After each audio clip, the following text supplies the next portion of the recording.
Kemudian kami juga melakukan klarifikasi terhadap saudari Titin Martini, pembimbing kemasyarakatan muda Bapas kelas 2 Garut, yang menyampaikan bahwa pada tanggal 3 Desember sekitar pukul 09 di ruang reskrim PPA Satreskrim Polres Tasikmalaya Kota, dirinya telah mendampingi selama proses pemeriksaan 4 orang ABH sebagai pelaku yang ditangani oleh unit PPA Satreskrim.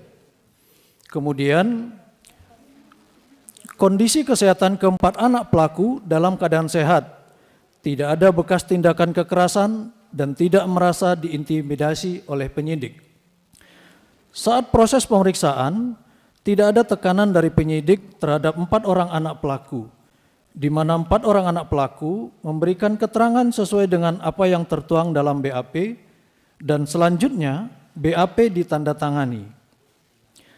Kemudian pada hari Rabu, tanggal 22 Januari 2025, di PN kelas 1A Kota Tasikmalaya, saat pelaksanaan persidangan, keempat ABH menyampaikan adanya tindakan kekerasan saat pemeriksaan.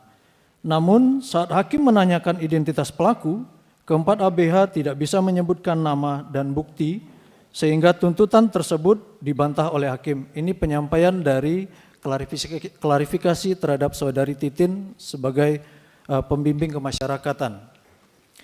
Kemudian kita juga sudah mencoba untuk mencari alat bukti kalau memang ada dugaan kekerasan, melakukan klarifikasi terhadap Kasih Tahti TIK Polres Tasikmalaya Kota berkenaan dengan CCTV. CCTV yang berada di gedung pernyataan dari Aibtu Aan, CCTV yang berada di gedung Satreskrim ada 5 titik, namun semuanya keadaan mati karena saat dilakukan renovasi gedung dan belum diperbaiki sampai dengan sekarang. Dari hasil pengecekan decoder, CCTV Satreskrim terakhir berfungsi pada tanggal 16 Mei 2024 pukul 15.00. Kemudian di dalam area Polres Tasikmalaya Kota terdapat 15 titik CCTV, namun rekaman CCTV hanya mampu merekam selama 7 hari, kemudian langsung terhapus.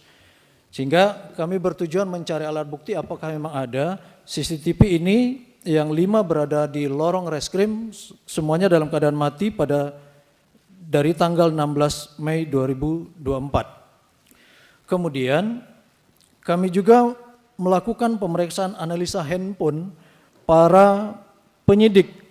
Ada 12 anggota yang kami lakukan pemeriksaan karena kami bertujuan apakah mungkin ada dalam handphone tersebut SMS, percakapan atau yang lain yang bisa menguatkan adanya dugaan.